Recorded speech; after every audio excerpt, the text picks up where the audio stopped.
So recently, Iyanla Vanzent went viral for speaking some hard truth to the sisterhood regarding their overall dating standards. But before I get into it, we're going to review it and then break it down. Know that you've said that you cannot teach a man or tell a man how to be a man. So I will not ask you to indict men in this question.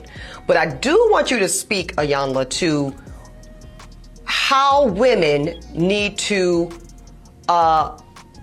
position ourselves so that we can be in our divinity, so we can have our crowns right, how we can create and not build, when some of us, quite frankly, feel that the men that are available to us, and I'm talking about across the color spectrum, across the age spectrum, trust me, I've done them all, they are not positioned to protect nor provide because of some of the statistics we just talked about. They're not earning the incomes. They're not having the resources, and some of them are not even showing up in the leadership. Would you date a bus driver? Would you date if he owns the bus? If he owns it. If he owns the bus. See, that's a problem. That's a problem. That's a problem. Okay. Because the standards and requisites, and I'm not talking about him laying on his sofa playing video games all day. I'm not talking about that. But the standards and the criteria that we use to measure men is off for who we are as women and who they are in this society. I would date a bus driver if he loved driving the bus, if he was a man of integrity, if he was good to his mama, if he treated me well, I would date a bus. So we've all heard it before, right? Men ain't ish, men are the problem.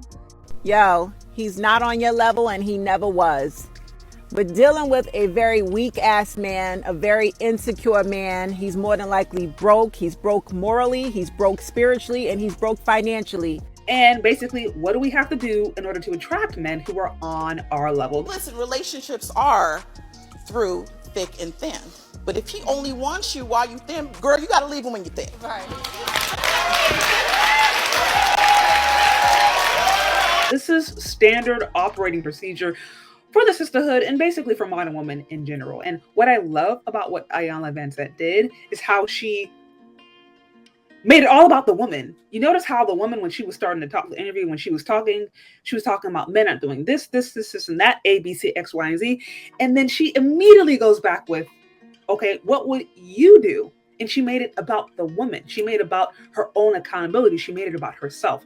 And I thought that move was so powerful because this is the ultimate issue. A lot of times when we talk about relationship issues, when we talk about areas where we are discontent, when we talk about areas where we are unhappy, it's really easy to deflect and look at other people, look at what they're doing wrong, look at what they haven't done, instead of being self-reflective and looking in the mirror and saying, okay, well, what about me? Why am I not attracting what I want? Why am I not attracting the kind of options that I think that I am worthy of?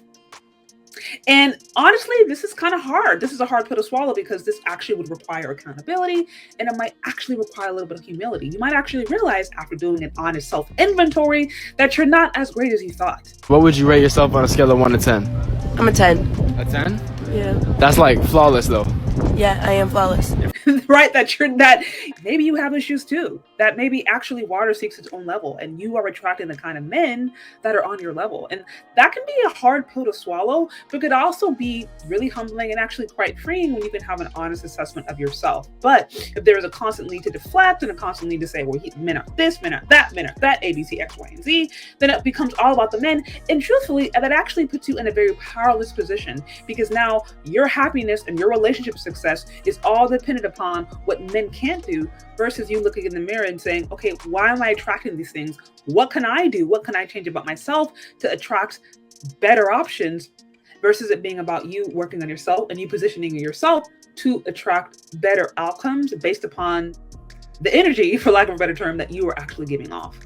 And so that's what I loved about this little short clip, how I think Iyanla Vanzent went straight to the core of what's really going on. Like, hey, ladies, maybe the problem is partially us.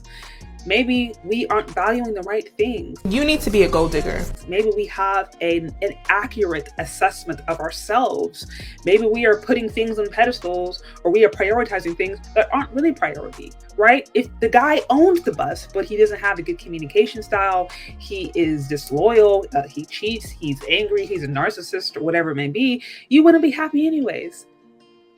But if he loved his job, right, and he's loyal, he can communicate, right, he likes his mom, he loves you, he has a strong relationship with God, he's there, like those are actually the qualities that really matter. And so, I mean, I completely agree with what she had to say in that clip, that at the end of the day, we are valuing the wrong things. And quite frankly, we don't really know how to have an accurate assessment of ourselves. And so in order to do so, I think we have to first start being reflective. Again, water seeks its own level. So if you are not attracting the kind of people that you want, then that might be an opportunity for you to look in the mirror and see what is going on there.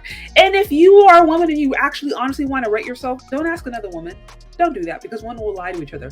Ask a man. What would you rate yourself on a scale of 1 to 10? I'm a 10. A 10? Yeah. That's like flawless though. Yeah, I am flawless. You're flawless? Okay, so like what? Like let's be real this time. All right, so like on 1 to 10, like for real, like realistically, what would you rate yourself? A 10. A 10? Okay. Yeah. What about like a 2?